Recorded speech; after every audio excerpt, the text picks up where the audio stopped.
경제읽기 시간입니다. 러시아가 우크라이나 동부 친러시아 지역의 분리 독립을 선포하고 파병을 결정하는 등 우크라이나를 둘러싼 군사적 긴장이 높아지며 유가와 금값은 치솟고 뉴욕 증시는 하향세를 보이고 있습니다. 우리 경제에 파장은 없을지 우려도 커지고 있는데요. 관련 내용 김재욱 경제학 박사와 함께 짚어보겠습니다. 어서 오십시오. 네, 반갑습니다. 자, 우크라이나 사태를 두고서 지금 세계 증시가 어느 정도 영향을 받을지 이에 대한 관심이 커지고 있는데 지금 일단은 뉴욕 증시는 하락 마감했고요. 우리나라 코스피는 상승 출발을 했는데 다른 모습을 보인 이유는 무엇일까요? 예, 지금 우크라이나 침공 사태가 하루아침에 어떤 결정적인 한 방향으로 기울어질 것으로 보이지는 않습니다. 거꾸로 말씀드리면 좀 장기적으로 기복이 좀 이어질 것 같은데요. 그렇다 보니까 전 세계 증권 시장이나 또 일반 상품 시장도 좀 부정적인 얘기가 나오면 주가가 떨어졌다가 또 좀 긍정적인 팩터들이 확인이 되면 오르는 아주 급등락을 하는 요동치는 장세가 이어지고 있는데요. 밤사이 뉴욕 증시는 뉴욕에서는 미국의 대통령의 날로 하루 쉬고 왔는데 그 사이에 이 러시아가 돈바스 지역의 두 공화국의 분리 독립을 했고 또 일부 언론들은 러시아가 이미 침공을 했다라고 보도를 하면서 상당히 그 흉흉한 분위기, 투매 분위기도 이어졌고 주가가 좀 떨어졌었거든요.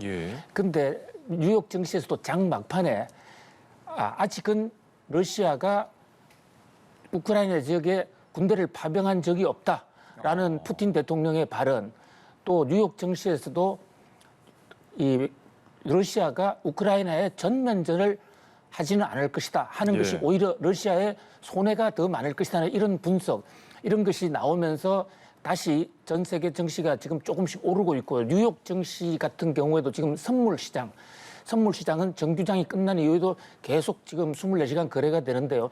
여기서는 오히려 주가가 올라가고 있는 그런 상황입니다. 그래서 현재 상황에 증권 시장이나 금융 시장의 상황은 급격히 올랐다가 급격히 떨어지는 한치 앞을 알 수 없는 급등락의 요동 장세가 당분간 이어질 것으로 보입니다.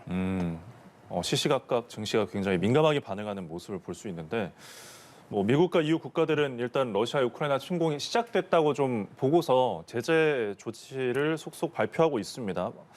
공급망 타격이 우려되는 원유나 금값도 오르고 있고요. 원자재 가격들도 지금 다 상승되고 있는데 위기 신호가 이렇게 나오는 만큼 경제적 파장이 어느 정도가 될 것인가도 관심이거든요. 어떻게 보시나요? 예, 뉴욕 증시에서도 러시아의 우크라이나 침공이 시작됐느냐 아직은 아니냐 거기에 대해서 정권 분석가들 좀 시각이 좀 엇갈립니다.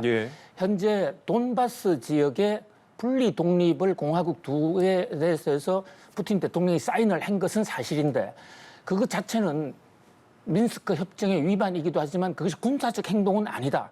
이렇게 보고 있고요. 또 러시아가 군사적 행동을 하더라도 돈바스란 나라가 독립국이란 자격으로 정치적 파병, 군사적 파병을 원조를 요청했다면 그것은 하나의 평화유지군 파병이지 그것을 우크라이나에 대한 침략으로 보기는 어렵다라는 이게 이제 러시아 측 주장이거든요. 여기에 반해서 우크라이나 쪽 주장은 돈바스란 지역이 애당초 우크라이나 땅이고 민스크 협약에 따라서 러시아도 건드리지 않기로 했기 때문에 여기에 들어오는 것 자체가 침공이다. 이래서 서로 엇갈리는데 이제 바이든 대통령이 일단 이것은 침공의 시작으로 간주를 하고 경제 제재를 했습니다. 그런데 경제 제재의 내용이 당초 우려했던 것보다는 생각보다 그렇게 강하지는 않았어요. 오히려 바이든 대통령은 앞으로도 외교적 희망이 있다. 그러면서 진짜 본격적으로 침략을 하면 그때는 제재의 강도를 높일 것이다. 이런 얘기를 했거든요. 그런 면에서 좀 설마 우크라이나를 러시아가 침공까지 하겠느냐라는 이런 낙관론도 고개를 들고 있는데요. 그러나 한치 앞을 예측은 할 수 없는 그런 어떤 불안한 정국이 계속 이어질 것으로 보입니다.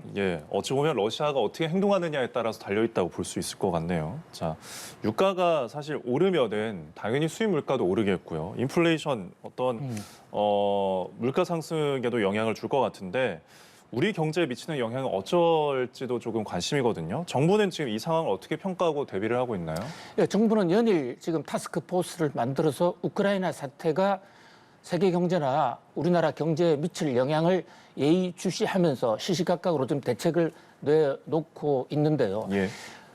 불행 중 다행인 것은 우리가 우크라이나하고 직접 경제 교류는 그렇게 많지가 않습니다. 네. 러시아하고도 마찬가지고요. 그런데 이 러시아나 우크라이나가 식량 또 천연가스, 원유 이런 데의 주 공급 국가라는 점에서 만약에 우크라이나의 전면전이 확대가 됐을 경우에는 적어도 일시적으로라도 국제 유가라든지 원자재 가격이 폭등할 수도 있다. 예. 이 대목이 우리 경제로서는 가장 지금 신경을 쓰는 대목이거든요. 지금 국제 유가 같은 경우에도 밤사이에 99불, 배럴당 99불 선에서 100달러 선을 넘기 직전에 다시 조정을 받아서 지금은 좀 내렸습니다. 예. 그러나 어쨌든 국제 유가가 지금 가파르게 올라가고 있는 것은 우리 경제에 큰 부담일 수가 있고요. 예. 유가가 올라간다는 그 금액의 증가보다 더 문제는 일시적으로 예. 원유 자체를 공급받지도 못할 수도 있다. 이런 어떤 상황, 최악의 상황을 두고 우리 정부에서도 지금 타스크포스 팀을 통해서 예. 계속 시시각각으로 점검하고 있는데 현재 우리 그 홍남기 부총리라든지 이혁원 차관 또 금융위원회의 고승범 위원장 등은 예. 아직까지는 우리나라 경제에 큰 영향은 없다. 뭐 이렇게 그리고 영향이 앞으로 있을지도 모르는 그에 만반의 준비를 하겠다고 지금 각오를 다지고 있는 그런 상황입니다. 예, 그렇습니다. 자, 그리고 이렇게 뭐 대외 경제 요인이 좀 산적한 상황에서 기준금리 인상 여부를 결정하는 한국은행 금통위가 내일 개최가 됩니다. 근데 이를 두고서 지금 시각이 양분이 되는 게 기존 이제 최근에 세 차례 올린 만큼 더 이상의 이제 추가 인상은 없을 것이다라는 것과 3%대 지금 물가 상승률이 4개월째 이어지고 있으니까 기준금리를 올릴 수 있다 이런 시각이 있거든요. 어떻게 보십니까? 네, 내일 한국은행이 금융통화운영위원회를 개최합니다. 이 금융통화운영위원회는 미국의 FOMC와 같은 기능을 하는 우리나라 금리 정책, 금융 정책의 최고 의사 결정 기구인데요. 자, 여기서 한국은행이 또 한 번 기준금리를 올릴 것인가. 현재 우리나라 기준금리는 1.25%입니다. 미국은 기준금리가 아직도 0%거든요. 거기에 비하면 조금 높은 편이죠. 또 최근에 한국은행이 기준금리를 지난해 연말부터 시작해서 올 초까지 3번을 올렸습니다. 그런데 미국은 올린다고 얘기했지만 아직은 올리지 않고 있거든요. 그런 각도에서 이번에 또 금리를 올리면 우리나라 경제계에 좀 부담이 될 수 있지 않느냐 하는 이런 시각이 좀 있어요. 거기다가 지금 이 우크라이나 사태로 해서 원자재 가격도 올라갈 그런 가능성이 높은데 거기다가 기업들에게 금리 부담을 안겨주는 것은 썩 좋지가 않다. 또 오미크론 환자 숫자가 지금 20만 명을 향해서 가파르게 지금 증가하고 있지 않습니까? 이런 타이밍에 한 템포 쉬어가는 게 좋지 않겠느냐는 그런 낙관론도 있습니다. 이번 금통위가 이주열 한국은행 총재로서는 마지막 금통입니다. 이주열 한국은행 총재 임기가 이달 말로 이제 곧 종료가 되거든요. 이주열 총재는 무려 8년간이나 정권을 넘나들면서 한국은행 총재를 왔는데요. 마지막 금통인 만큼 본인의 소신대로 결국은 금리라는 게 물가를 잡으면서도 또 경제 성장도 유지해야 되는 두 마리 토끼를 잡아야 되는 어떻게 보면 금융 정책의 경제학의 예술이라고도 볼 수가 있습니다. 그런 면에서 이주열 총재의 선택이 매우 주목을 받고 있는 그런 상황입니다. 그래서 그 주목의 연장선에서 만약에 금리가 인상된다면 부동산에 어떤 영향을 미칠지도 관심이 쏠리고 있는데 이른바 이제 영끌로 주택을 산 2030 세대가 아무래도 금리가 오르면 이자가 오르잖아요. 그럼 부담을 받을 수 있다라는 것과 그리고 사실 기준금리가 좀 인상이 되더라도 부동산에 그렇게 영향을 크게 미칠지는 않을 것 같다 이런 시각이 있거든요. 어떻게 보시나요? 그렇습니다. 이 한국은행이 기준금리를 올리게 되면 시중은행들이 거기에 따라서 영향을 받게 됩니다. 왜냐하면 한국은행의 기준금리라는 것은 이른바 RP 금리라고 해서 시중은행들과 주고받는 금리인데 하나의 도매 금리죠.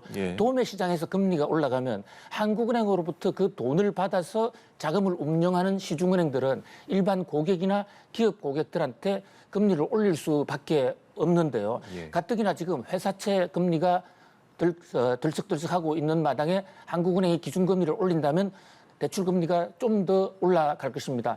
현재 지금 우리나라의 그 최근 한 3, 4년간 특히 젊은 2030층을 그 주축으로 해서 부동산을 적어도 한 채는 마련해야 되겠다. 그래서 영혼까지 다 끌어모아서 부동산을 산 분들이 많지 않습니까? 예. 특히 이 중에서도 이제 본인의 직접적인 자금이 아니라 외부의 금융기관이나 또 개인적인 사채를 내서 부동산을 샀던 분은 이 이자를 갚는데 오른 금리만큼 상당한 충격이 있을 것이에요. 물론 이제 고정금리로 빌린 분들은 그 일단 영향권에서 예. 벗어나 있을 것으로 보이고요. 자, 그런데 또 장기적으로 보면 이게 지금 물가가 전반적으로 올라가고 있기 때문에 결국은 이 여러 가지 물가가 오르면 부동산 가격도 장기적으로는 오를 수 있다.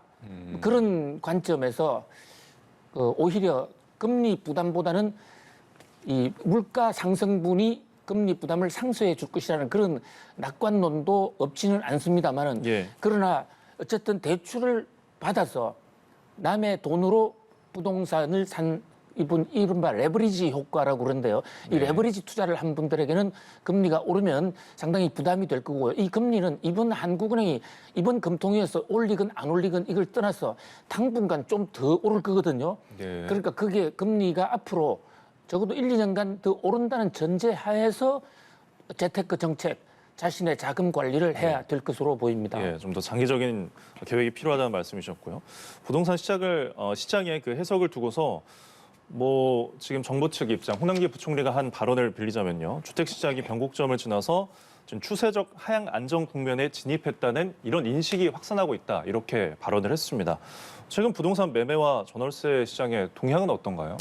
예, 지금 모든 물가는 한마디로 심리다라는 경제학의 유명한 속언이 있습니다. 예, 자, 이 홍남기 부총리가 지금 부동산 가격이 안정화되고 있다는 인식이 확산되고 있다. 네. 이 얘기는 바로 심리가 안정되고 있다는 것인데요.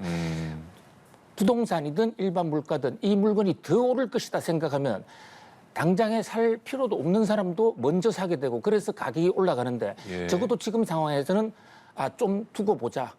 당분간은 집을 살 필요가 있더라도 좀 참고 보자는 이런 부동산 사자고 하는 이 매수 심리, 사재기 심리가 상당히 줄어든 건 사실인 것 같고요. 예. 또 지금 그래픽에도 나오고 있습니다만은 예.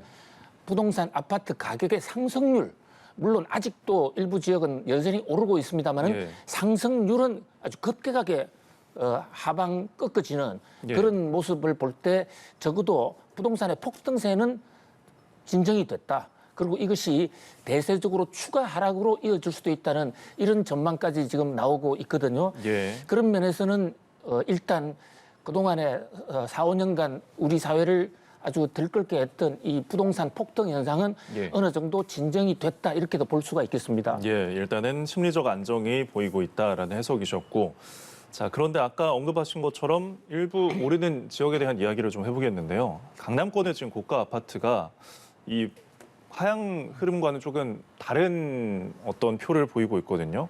수십억씩 거래가 되고 있는데 반포 아크로 리버파크에서 2개월 만에 최고가 거래가 성사가 됐습니다. 그래서 지금 근처에 매도 호가가 일제히 올랐는데 이런 현상을 어떻게 해석해야 될까요? 예, 지금 우리나라에서 부동산 가격이 가장 높은 데 몇 군데가 있는데 그중에 한 군데가 서초구 반포동입니다. 예. 지금 그림에 나오는 저곳인데요. 고속도로 그 터미널을 끼고 있고 또 한강변이 있죠. 거기다가 지하철 노선이 3개 이상이 통과하고 있는 그야말로 교통의 요즘입니다. 거기에 이 대림에서 만든 아크로 리버파크라는 아파트가 있습니다. 그것을 흔히 부동산 업계에서는 줄여서 아리팍이라고 그럽니다. 예. 현재 지금 강남의 부동산 가격의 대표 랜드마크가 되어 있는 아파트 중에 하나거든요. 근데 최근에 저기서 84제곱미터면 우리가 흔히 얘기하는 평수로 30평대 초반, 그러니까 국민주택입니다. 일반 국민들이 널리 가질 수 있는 국민주택인데 그 가격이 무려 46억이나 거래가 됐어요. 46억 원에. 예. 이는 또 2달 전에 사상 최고치를 또 경신했단 말이죠. 예. 방금 우리가 앞서서 부동산 가격 그 폭등 심리가 이제 진정됐다, 네. 심리가 안정됐다고 그랬는데 일부 지역에서는 오히려 지금 부동산 가격이 폭등하는 현상이 나타났거든요. 예. 이 대목에 대해서 좀 우리가 분석을 해볼 필요가 있는데요. 현재 거래 자체가 거래량은 상당히 줄었습니다. 네. 그렇기 때문에 우리가 평균 가격을 얘기할 때 어느 정도 거래가 돼야 그 평균 가격의 통계적 유의성이 있는데 지금은 거래가 워낙 적기 때문에 일부 지역에 한두 거래가 가격이 높을 수도 있고 낮을 수도 있는 것이거든요. 예. 그러니까 여기에 너무 큰 의미를 둘 필요는 없다 이렇게 보여지고요.